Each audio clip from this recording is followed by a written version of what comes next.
So I'm here with my GE Profile Opal 2.0 ice maker, and I've been pretty good about cleaning it, but you can see we've got a lot of hard water stains on the back there. But even more concerning is if you look down at the bottom, you will see some muck.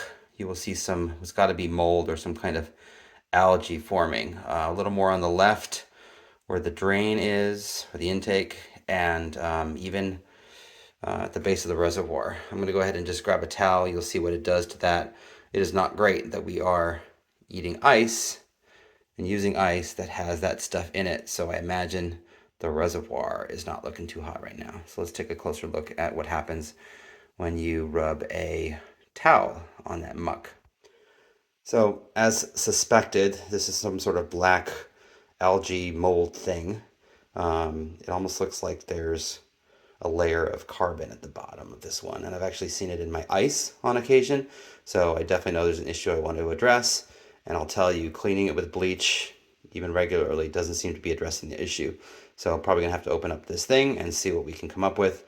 I'd heard about these issues in the Opal 1.0, but I haven't heard about these issues in the 2.0. So just to show you a little bit more about what this looks like, when you rub that, it is like you've got almost a mechanics rag with some black stuff on it. So we're gonna see if we can open this guy up and see what we can make of it. By the way, one of the reasons why I know there's an issue with the water in the reservoir is because, well, a little test that I did. Basically, I've shake my unit a little bit. I've got water in the reservoir right now. Kind of shake it up a bit so that there's definitely some movement going on in that reservoir. Then I go ahead and take the drain that's connected to it, and let's go fill up a little glass of water here so you can see what we're dealing with.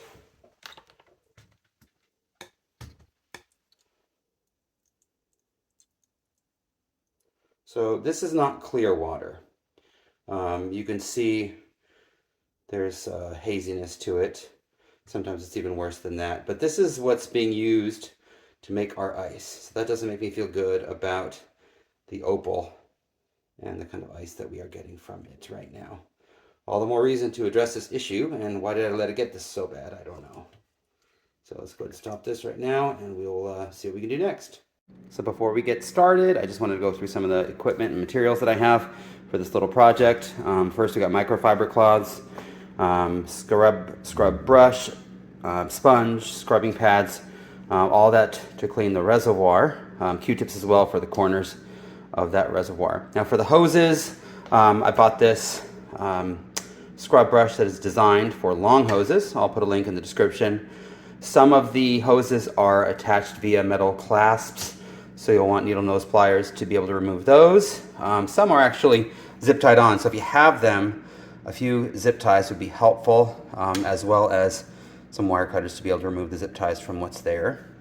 I also have paper towels. I've got bleach. I'll be using diluted bleach to clean the reservoir and the hoses.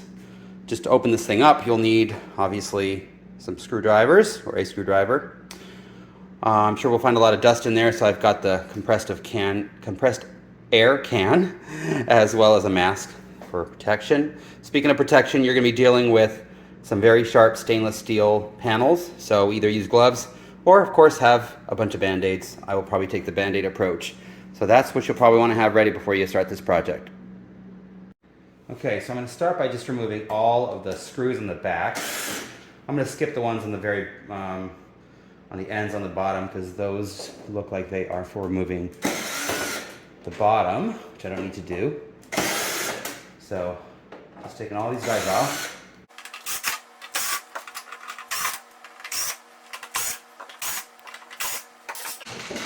All right, like I said, I'm going to leave those two on the bottom because they don't look like they are holding the back in and aren't related to the top either.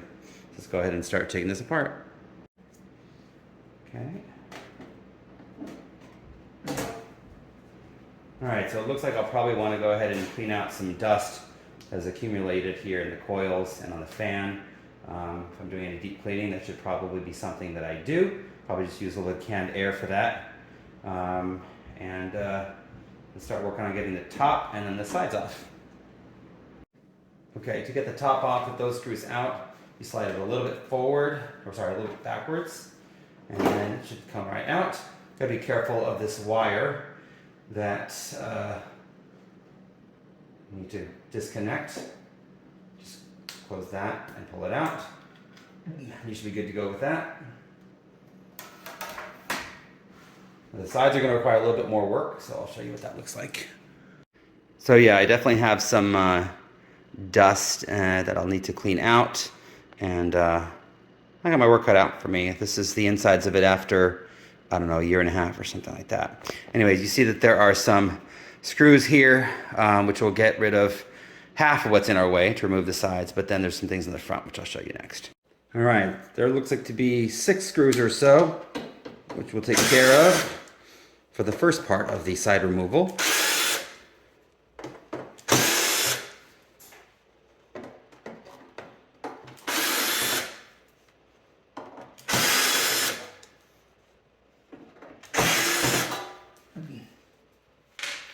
These all look to be the same screws as the ones in the back, so I'm not going to bother organizing those. And let's flip it around. We'll take care of the front part of the sides. So, in order to get the sides off completely, you do need to remove this front panel, which is really, really snug here. If you have a pry tool, you could try to get it out this way. I've got a lovely spatula that I'm going to give a try. See if I can wedge it in there, and then see if I can pull it forward a bit. So this is probably not the way you should do it, but use what you've got and see. Your goal is to get this to come off of its clips, and then you can get access to a couple more screws that are hidden here. So I'm going to pause it, make it easier for me to edit if this takes an hour and a half, and we'll see what happens. All right, so let's get in there and see if we can't just get this off of its clips with good old-fashioned plastic spatula.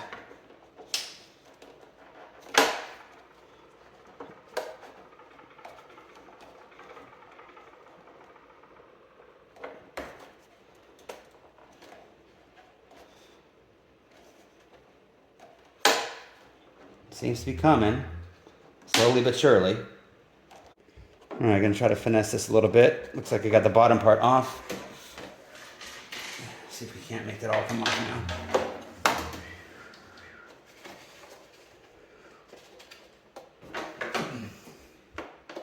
Let's get this down here a little bit lower. See what I'm trying to do here. Your results may vary with this part, of course.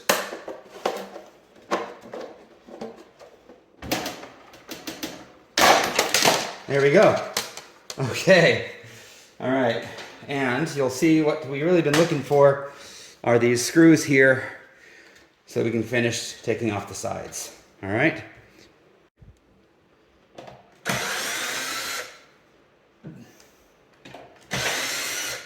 And these all look to be the same size as one another, so that should make it a lot easier. Keep these off to the side though. They look a little bit different than the rest, but I'll bet you they're the same.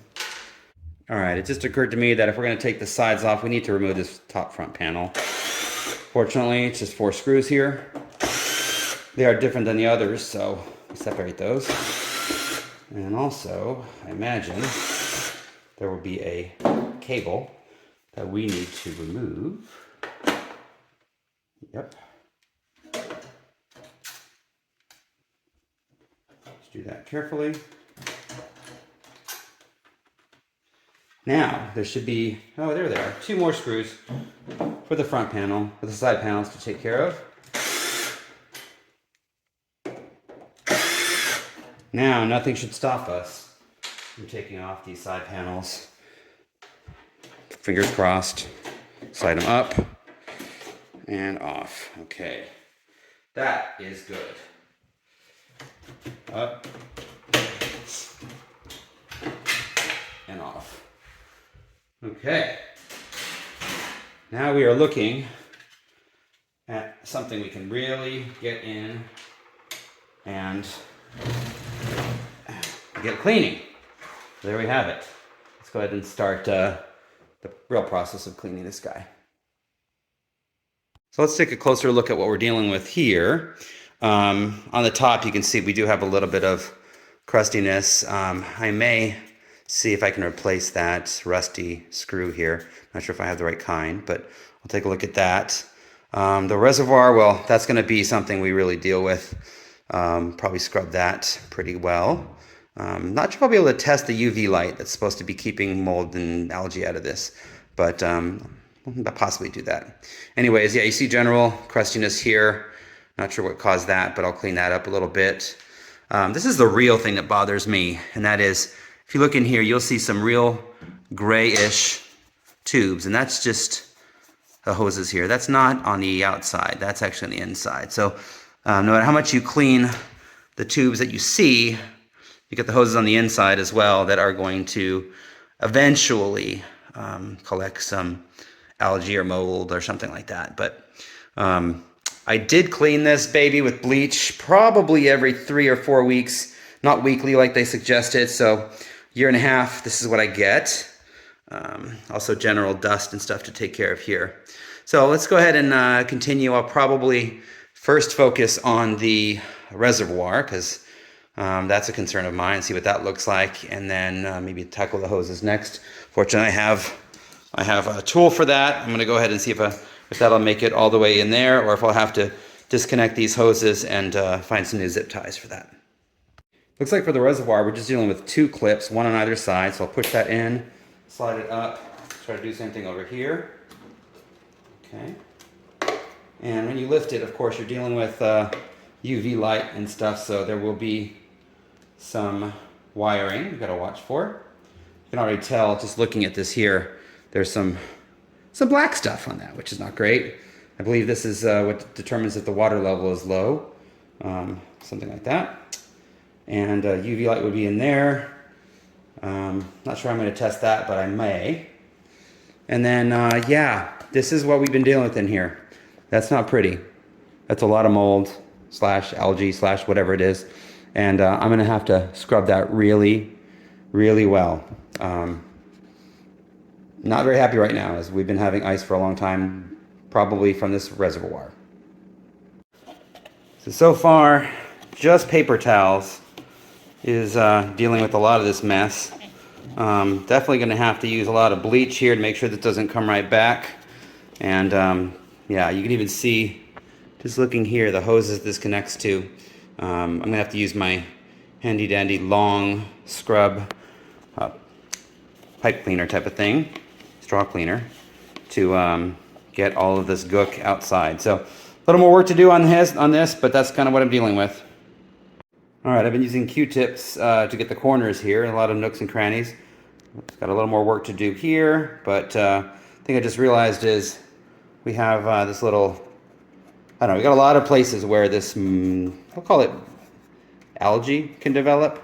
You can see lots of stuff happening in here. So anyways, find every spot where this growth might have occurred. Obviously, I'll be going down there with the scrub brush and try to get this as nice as it can be.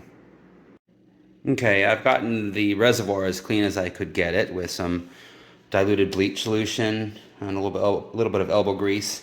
Clean that out a little bit. Certainly have to get to where the hoses go. And that's when I'm going to tackle all of this fun stuff in here. Again, I'll be using diluted bleach. Hopefully it'll kill whatever this is as it cleans it out of the lines. So we'll do that next, and then we'll tackle, I mean, I might even get into here because there's been so much growth that I'll bet you it's in the main part of the unit here. So I'm not sure about that one, but let's take a look.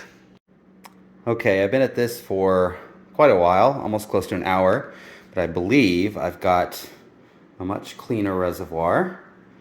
I did get inside that little hole there, as well as down in the hoses underneath. I used that long scrub brush that I had designed to clean hoses. You can see a lot cleaner in almost all of the hoses here. I did have to remove these metal clips with those needle nose pliers to get some of those things out. Easy to bring them back on there as well. The one spot that I was hoping I wouldn't have to remove would be these zip ties, but you can see that there's some icky water still there. So I'm gonna go ahead and use some wire cutters to get those off. I do have replacements, fortunately, so that should allow me to get the last of this gook in here. But everything else looks pretty darn good. I'll make sure to put those back on. But much nicer reservoir, much nicer hoses. Okay, so I did remove those zip ties and was able to clean these two tubes that were near that pump. These holes in the pump outlet and inlet are actually too small for the scrub brush that I bought. So I found a good old-fashioned pipe cleaner, like the kind from elementary school. I'm gonna go ahead and put it in my solution here of bleach, and I'm gonna go ahead and just try to clean it out that way. That should at least get us about as much cleaning as we can possibly get in this thing. Maybe I'm being a little over the top, but I do see some grayness there, so maybe it's actually for the better. Get it in there too.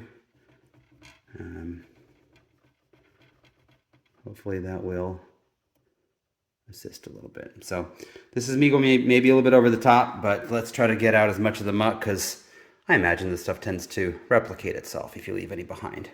Let's put this back together. So just for the heck of it, I thought I would remove these 3 screws from this main part of the unit. I'll call it the expeller. I'm not sure what it is exactly, but I removed those 3 things, and I was able to sort of start getting this cap off, but there are some foam pads this long foam strip here that I don't have more of. So I don't want to completely remove this, although you can kind of see some of the insides as to what's going on, little holes that probably represent where the actual ice cubes come from. I see a little bit of grayness in there, so I'm going to wipe it down real quick. It's just from this little crack here, but I'm not about to completely disassemble this part because I don't have the foam strip there. But maybe next time I open this up, I will go a little bit further and clean that part out as much as I can as well. But hopefully with a few rounds of the cleaning solution after all of this, I can get that as clean as necessary. But for now, we'll leave that alone and put the screws back. So I have decided that before I try to blow out the dust of the coils, I should remove this fan. It too has a lot of dust on it, and should be pretty easy to remove this fan. It looks like a regular CPU style fan. Long screws. Long screws.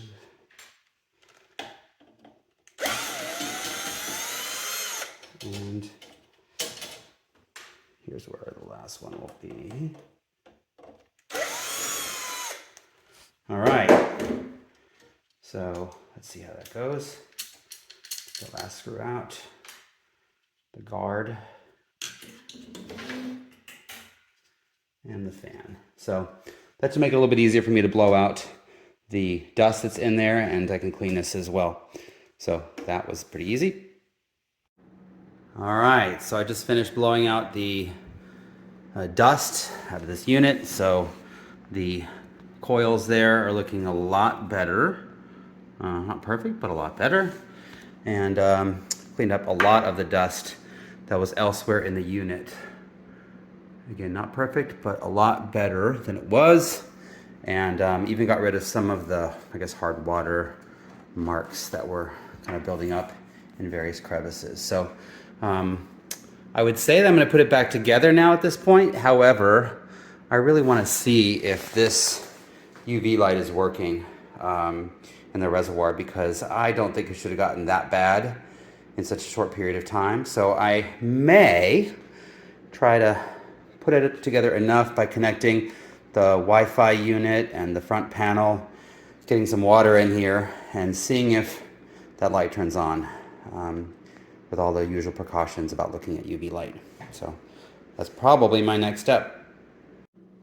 All right, so here's what I've done for the test.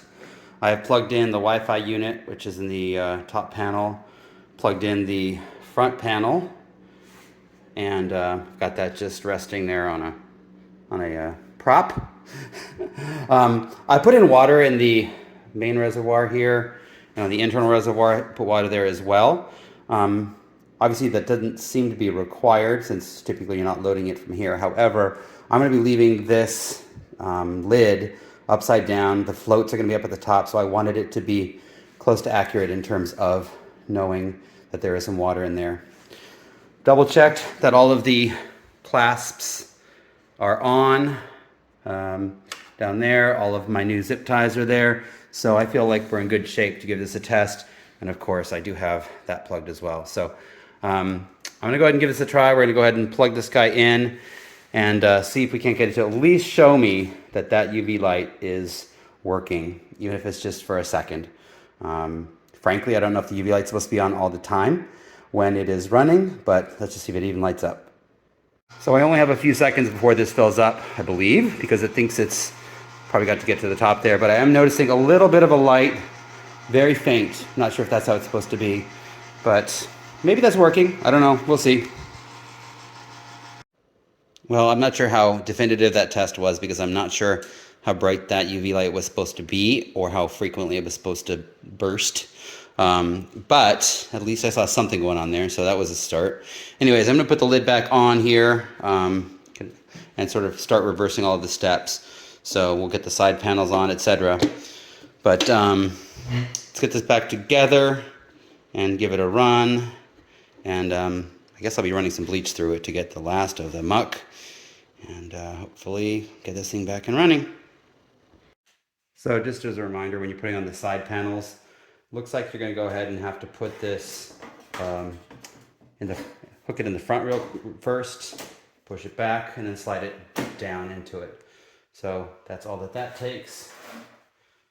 And then we can begin the process of dealing with these screws in the back. All right, before we do anything on the back, put these two screws on the front. I have plugged in the front panel, and I'll be reinstalling it with those 4 different screws at the top. And then I will work on the 4 screws in the bottom and putting the front lower panel on. Then I could tackle the top and the back. All right, with the top control panel back on, now it's time to get the bottom panel back. Got those 4 screws on, of course. And then you'll want to get the top in first. By the way, there are clips on the sides and on the bottom, so got a lot of places for it to all catch together. Could take a little bit of finessing, but once it's up in there, you want to go ahead and make sure that the bottom and the side clips are all catching. Looks pretty secure and looks pretty good. All right, so I'm a little paranoid that something I did wasn't perfect. So what I'm going to do is before I put on the top or the back panel, I'm going to go ahead and just run it and actually wait to see some ice come out and make sure that there's no leaks from those hoses that I was working on. Because the last thing I want to do is put this back into service and then find out that there's puddles of water. So I'm going to go ahead and just run it without the cover and the back on, just to make sure it works. And probably want to attach the Wi-Fi thing so that it doesn't think that there's a problem with that. But anyways, then I will be sure all the seals are good and I'll feel comfortable putting those last few pieces back on. All right, so it's been running a few minutes here. Looks like everything's working fine. I don't see any leaks in any of the handiwork that I did here. And that's a good sign. It's not overflowing at the reservoir or anything like that. So fingers crossed I didn't ruin anything. And I'm gonna actually wait till it produces a little bit of ice before I turn it off and then get it all back together. But that's just me being super, super cautious. And then, yeah, I am gonna do bleach cleaning and all that fun stuff afterwards, just to make sure we're starting in a very good spot. Okay, so I have put in these 6 screws on the top underneath this cover. I have put this top back on, slid it forward, and put those 2 screws back in. I will be sliding carefully, because remember this is sharp, carefully sliding in the top part here. Getting it around the hoses and the cord. And I've got Looks like 9 screws to put back on here. So get started on that. And then I think we are basically done.